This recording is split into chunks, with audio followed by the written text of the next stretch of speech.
বৰপেটা এক্সপ্ৰেছৰ নিবেদন বৰপেটীয়া ভাষাত লিখা কবিতা তই দেখোন আজিকালি মোক দেখলি মুখখন ব্যক্তি দিয়া কবি প্ৰশান্ত কুমাৰ দাস আবৃত্তিকাৰ ডাক্তৰ কংকন গোস্বামী তই দেখোন আজিকালি মোক দেখলি মুখখন ব্যক্তি দিয়া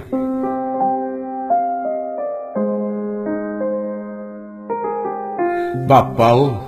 7 দিনে নহলে মোবাইলৰ সিম হালদি হাললিয়ে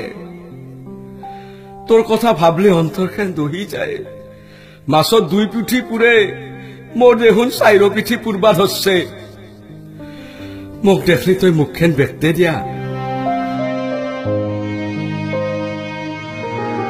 তোৰ বাৰু ইথান মনত পৰে না আমি দুটাই নদীৰ পাৰক যাই পাকৰি দেলৰ তলত বহি যি বুট ভাজা খাইছিলো তোৰ ফেসবুকৰ একাউন্ট খুলবাক লগিন যি বেংকক গৈছিলো তামুল বেছি যি এটা স্ক্ৰিন টাচ মোবাইল কিনি দিছিলো তই সব পাহছা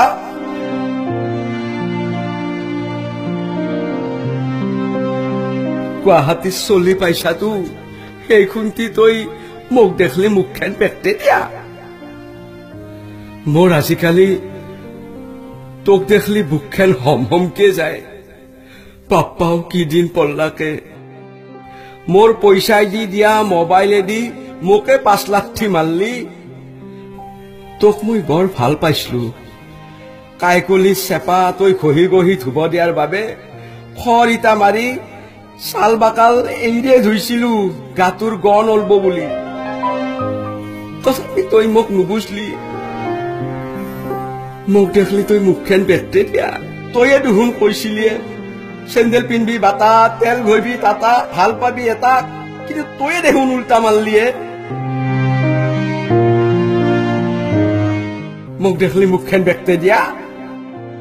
আজিকালি মই সাধা মাৰু বুলি চুল হাতত খেস্তবা এৰি উঠত খেস্তং উঠ বেলতি যায় অন্তৰ দহা দি আজিকালি মোক দেখলি মুখখন বেকতে দিয়া ফাখরির গুড়ির মফল লগা হফরিয়াম দেলোর হফরিয়াম কেইটা খালি আমরা লগা হইছে দেহু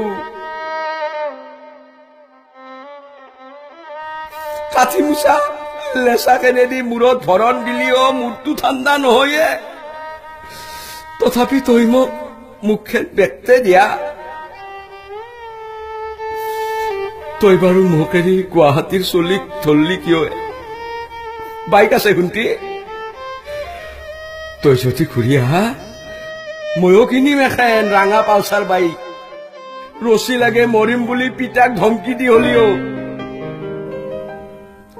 কাব বস্তু তো মোক দেখলি মুখখন বেকতে নেটবি দে